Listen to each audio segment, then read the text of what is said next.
नमस्ते सबैजनालाई। सबैलाई नेपाल अनलाइन स्कुलमा स्वागत छ। म तपाईँहरूलाई कक्षा 8को नेपाली गराउँदै आइरहेको छु।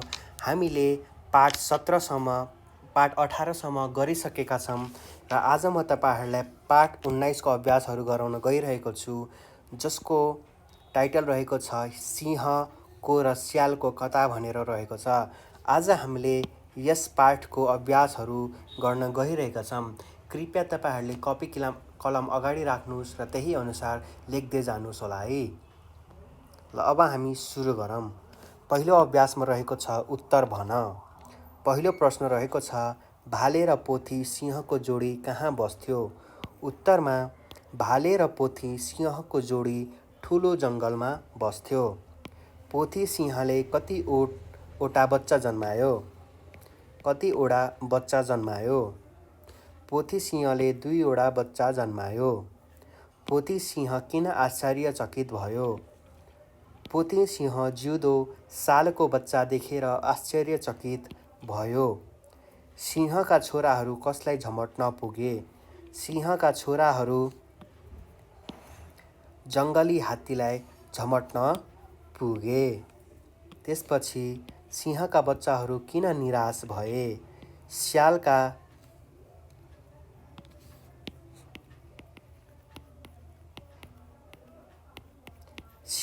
दाजु भाइको देखेपछि सिंहका बच्चाहरू निराश भए। त्यसपछि छ पाठबाट ठिक शब्द खोजेर खाली ठाउँ भर। सिंहको परिवारमा ड्यास बच्चाहरू सँगै हुर्किन थाले। सिंहको परिवारमा 3वटा बच्चाहरू सँगै हुर्किन थाले। पाथी सिंहले भएर ड्यास भएर हाँस्दै भन्यो। पोथी सिंहले संयमित भएर हाँस्दै भन्यो। शरणको ड्यास कहिले गर्नु हुँदैन? शरणको मरण कहिले गर्नु हुँदैन? यसलाई पनि आफ्नो ड्यास बच्चो ठानेर मारिन्। यसलाई पनि आफ्नो सानो बच्चो ठानेर मारिन्। सानो र बच्चो है, सानो र ठानेर है। अर्को छ तलको भनाइ कसले कसलाई भनेको हो लेख भनिएको छ। पहिलो छ आहा क्या राम्रो स्यालको बच्चा रहेछ। उत्तरमा यो भनाइ सिंहले स्यालको बच्चो देखेपछि खुसी हुँदै भनेको हो। अर्कोमा छ आजदेखि यो मेरो तेस्रो बच्चा हो है। उत्तरमा यो भनाइ पोथी सिंहले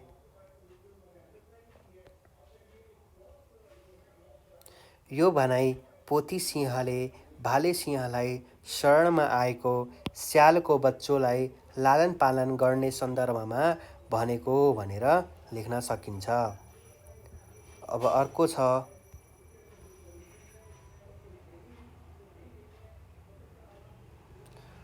छ आजदेखि यो मेरो तेस्रो बच्चा हो। उत्तरमा यो भनाइ पोथी सिंहले भाले सिंहलाई शरणमा आएको स्यालको बच्चोलाई लालन पालन गर्ने सन्दर्भमा भनेको हो भनेर लेख्न सकिन्छ। यो शाश्वत र सनातन धर्म पनि हो। उत्तरमा यो भनाइ पोथी सिंहले भाले सिंहलाई भनेको हो। तिमी वीर विद्वान र देख्नमा पनि राम्रा छौ। यो भनाइ पोथी सिंहले स्यालको बच्चालाई भने। अर्कोमा छ बाबु तिमी स्यालको बच्चा हौ। उत्तरमा यो भनाइ पोथी सिंहले स्यालको बच्चालाई सम्झाउँदै भनेको हो भनेर लेख्न सकिन्छ। फेरि छ अर्को तलको प्रश्नको उत्तर लेख भनिएको छ। भाले सिंहले स्यालको बच्चोलाई किन मारेन त? उत्तरमा पोथी सिंह सुत्केरी भएको कारण एक्लै शिकार गर्न निस्किएको बेला सिंहले दिनभर शिकार खोज्दा केही पाएन। ऊ जङ्गलमा घुम्दा घुम्दा थकित भएर घर फर्कदा गर्दै एउटा स्यालको बच्चा देखेपछि खुसी भयो। स्यालको बच्चा ज्यादै राम्रो थियो। उसैले त्यसलाई दाँतको बिचमा च्यापेर जिउँदै घरमा ल्यायो। त्यो स्यालको बच्चा भाले सिंहलाई देखेर भाग्नुको सट्टा नजिक आयो। त्यसैले बच्चाको माया लागेर भाले सिंहले स्यालको बच्चोलाई मारेन भनेर लेख्न सकिन्छ। आखिरमा आमा बुवा भनेको त आमा बुवा नै हो नि, होइन र? आफ्नो बच्चा होस् या अरूको बच्चा होस्, माया त लागि नै हाल्छ नि, हो कि होइन? पोथी सिंहले स्यालको शिकार गर्न नमान्नुको कारण के हो? जिउँदै स्यालको बच्चो ल्याएर भाले सिंहले पिठी सिंहलाई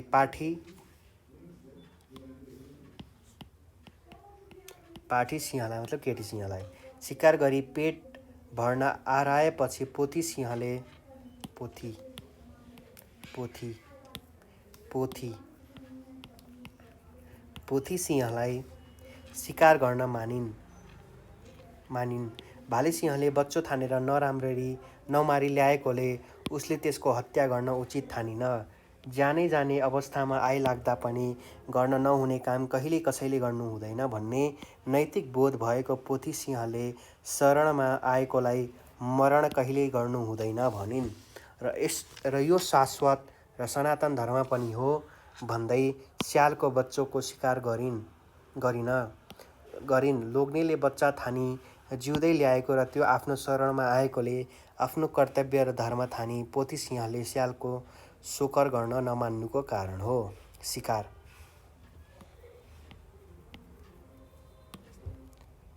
3वटा बच्चाहरूको दिनहरू कसरी बितेका थिए। स्यालको र सिंहको 3वटा बच्चाहरूको बाल्यकाल बडो आनन्दसँग बित्यो। उनीहरू ठुला हुँदै गएपछि शारीरिक बढोतमा भिन्नता देखिन थाले पनि परिवारमा कहिले को कसको सन्तान भन्ने विषयमा छलफल भएन। त्यसैले बाल्यकालमा ती बच्चाहरूको बीच कुनै प्रकारको समस्या आएन। तिनैवटा बच्चाहरू सँगै हुर्किँदै र बढ्दै गए। उनीहरूका बाल्यकाल दिनहरू खुब आनन्दका साथ बितेको थियो भनेर लेख्न सकिन्छ। अर्को छ स्यालको बच्चो सिंहको बच्चाहरूसँग किन रिसायो। उत्तरमा स्याल र सिंहको बच्चाहरूको स्वभाव एवं बानी बेहोरा फरक प्रकृतिको थियो। एक दिन तिनैवटा बच्चाहरू जङ्गलमा खेलिरहेको बेला हठात जङ्गली हात्ती देखा पर्यो। त्यसलाई देख्न बित्तिकै सिंहको 2वटा बच्चाहरू रिसाउँदै झम्टिन पुगे। यो देखेर स्यालको बाछोले तिनीहरूलाई झपट्नबाट रोक्यो र त्यो हात्ती तिमीहरूको कुलको जन्मजात शत्रु भएकोले त्यसको अगाडि जानु हुँदैन भनी डरछेरुवा कुरा गर्यो। त्यति मात्र होइन, सिंहलाई सहयोग गर्नुको सट्टा ऊ घरतिर भाग्यो। सिंहका बच्चाहरू पनि दाजुको सहयोग नपाएर निराश भई घर फर्के। घरमा आएर सबै वृत्तान्त उनीहरू सुनाए। यसका साथै स्याल दाइ हात्ती देखेर डराएको र भाग्ने सल्लाह दिएको भनी उडाउनसम्म उडाए। त्यति मात्र होइन, हात्तीको डरले हामीलाई थाहै नदिई भागेको समेत आरोप लगाएपछि स्यालको बच्चो सिंहको बच्चाहरूसँग रिसायो भनेर लेख्न सकिन्छ। स्यालको बच्चो किन डरले थर्कमान भएर भाग्नु पर्यो। पोथी सिंहले स्यालको बच्चोको जन्म, कुलको गतिविधि आदि बारेमा यथार्थ जानकारी गरायो। स्यालका कुलमा हात्तीको शिकार नगरिने कुराको जानकारीको साथै उसलाई आफ्नो दुध खुवाएर हुर्काएको जानकारी पनि गरायो। उसका छोराले स्यालको बच्चो भएको थाहा नपाएको अवस्थामा त्यहाँबाट भाग्नु र आफ्नै कुलका स्यालहरूसँग मिलेर बस्न पनि सल्लाह दियो। यदि आफ्नो सल्लाह नमाने आफ्नो बच्चालाई तिमीलाई मार्ने छन् भनी डर पनि देखायो। पोथी सिंहबाट यथार्थ कुरा थाहा पाएपछि स्यालको बच्चो मारिने डरले थर्कमान गएर भाग्नु पर्यो भनेर लेख्न सकिन्छ। अर्को छ यस कथाले दिने खोजेको सन्देश के हो। उत्तरमा सिंह र स्यालको कथा मानवतावादी विचार प्रस्तुत भएको कथा हो। यसले मानवताको सन्देश दिएको छ। सिंह जस्तो प्राणीले स्यालको बच्चालाई माया गर्दै पालन पोषण गर्नु सामान्य कुरा होइन।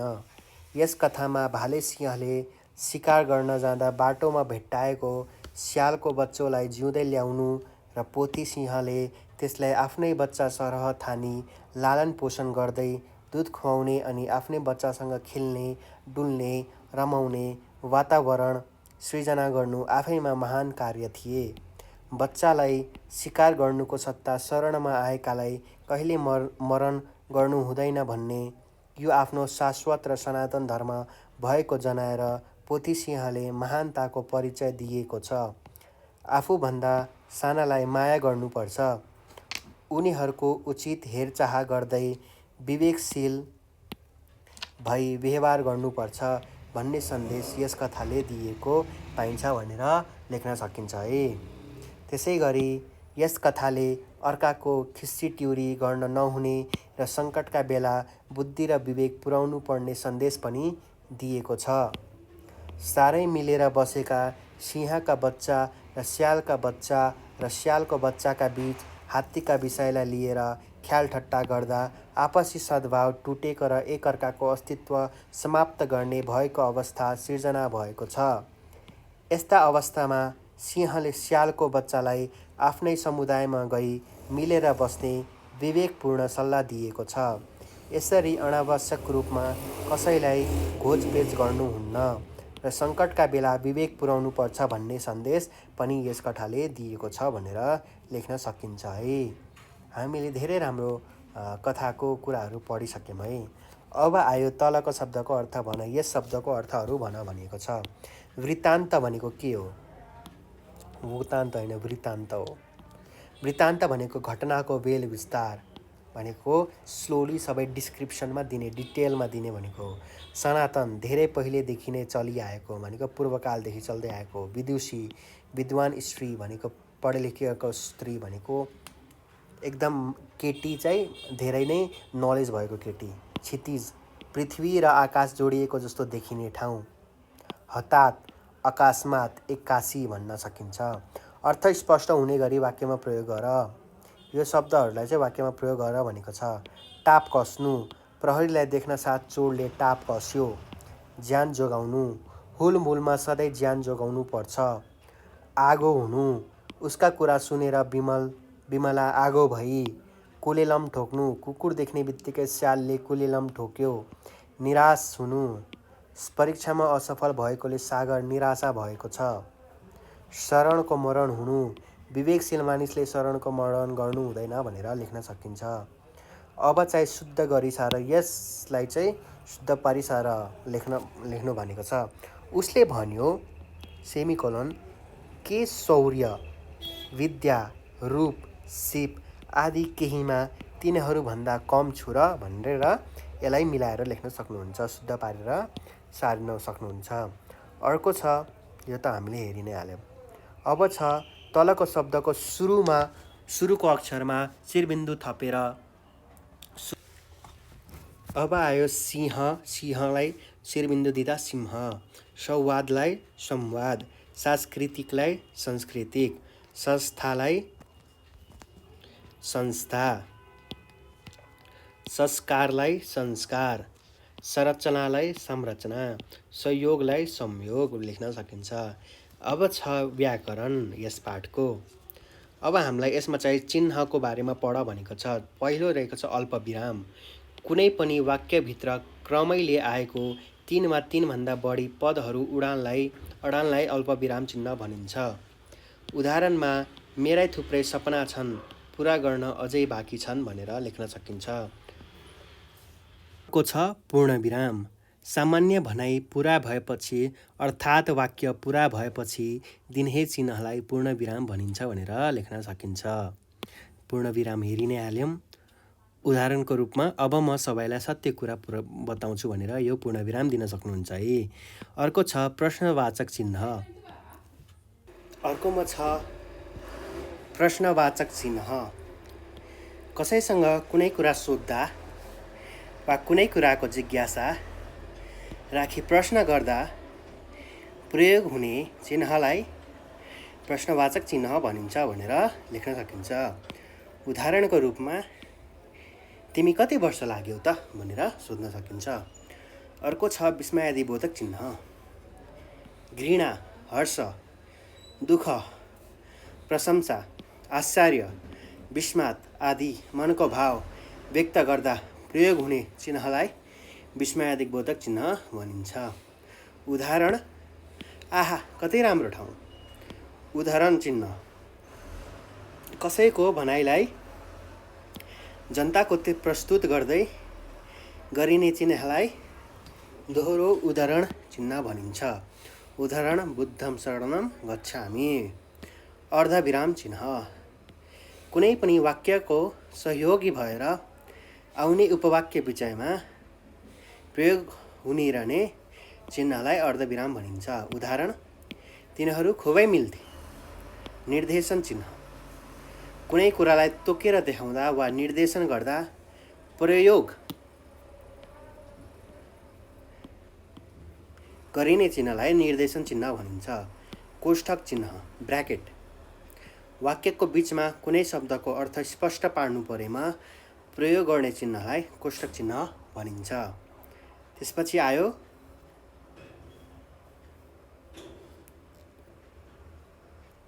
आयो योजक चिन्ह।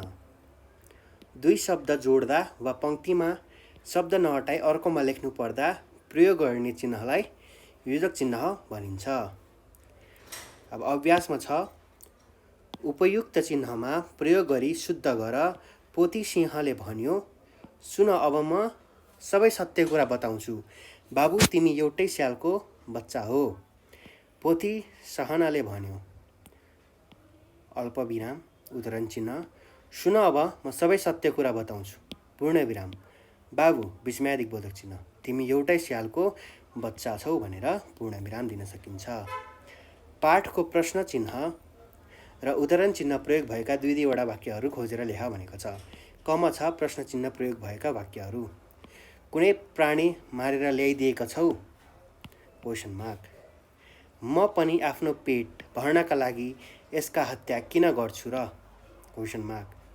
उदाहरण चिन्ह प्रयोग भएका वाक्यहरू। अरे भाइ हो, यो तिमीहरूका कुलका जन्मजात शत्रु हात्ती हो। यस्तो है, यस्तो फेरि यस्तो। सुन अब म सबै सत्य कुरा बताउँछु। पाठको पहिलो अनुच्छेद पढ र पूर्ण विराम चिन्ह लागेको 5वटा वाक्यहरू लेख रे। धेरै पहिलेको कुरा हो। त्यस जङ्गलमा भाले र पोथी सिंहको एउटा जोडी बस्थ्यो। तिनीहरूका ती दिनहरू निकै रमाइला थिए। आजदेखि तिमी बच्चाको रेखदेख गर्नेछौ। पोथी सिंहले पनि समर्थन जनायो भनेर लेख्न सकिन्छ। अब अन्तिममा भाव स्पष्ट गर भनेर मैले तपाईहरुलाई राखिदिएको छु है यस पाठको। ज्यानै जाने अवस्था आइलाग्दा पनि गर्न नहुने काम कहिले कसैले गर्नु हुँदैन भनिएको छ। यस पंक्तिलाई, यस वाक्यलाई भाव स्पष्ट पार्नु पर्यो हामीले है। समाजको अस्तित्व कायम राख्न मानिसले धेरै कुराहरूको पालना गर्नु आवश्यक छ। मानिसले सनातनदेखि चल्दै आएका शाश्वत परम्पराहरूको उल्लङ्घन कहिल्यै गर्नुहुन्न। सामाजिक मर्यादा, पारिवारिक दायित्व बोध र जिम्मेवारी पुरा गर्न मानिस सधैँ सचेत र विवेकशील हुनुपर्छ। समयक्रममा कहिलेकाहीँ अति नै कठिन अवस्थाहरू सिर्जना हुने गर्छन्। अकल्पनीय भनेको इमेजिनरी घटनाहरू आइलागे पनि वा ज्यानै अवस्था सृजना भएपछि समाज, परम्परा, नीति आदिले निर्देश गरेका कुराहरू ख्याल गर्नुपर्छ। अप्ठ्यारो परिस्थितिमा जाने जाने अवस्था आइलागे पनि गर्न नहुने काम कहिले र कसैले पनि गर्नुहुन्न। यस पंक्तिले मानिसले कुबाटोमा नलाग्न, सत्यको बाटोमा हिँड्न र परम्परा तथा धर्मको परिपालन गर्न विशेष जोड दिएको छ भनेर भाव स्पष्ट गरे। मैले यस पाठ 19 पनि सकिसकेको छु। अब आउने पाठमा हामी पाठ 20, 21 र 22 गर्नेछौँ। त्यसपछि हाम्रो नेपालीको सिलेबसहरू पनि त्यसै गरी कम्प्लिट हुनेछ। कृपया पढ्नुहोस्, नेपालीलाई कहिले नभुल्नुहोस्। नेपालीमा तपाईहरूले राम्रो मार्क्स ल्याउन सक्नुहुनेछ। त्यसै गरी पढ्नुहोस्, राम्रो मार्क्स ल्याउनुहोस्। धन्यवाद। हरे कृष्ण।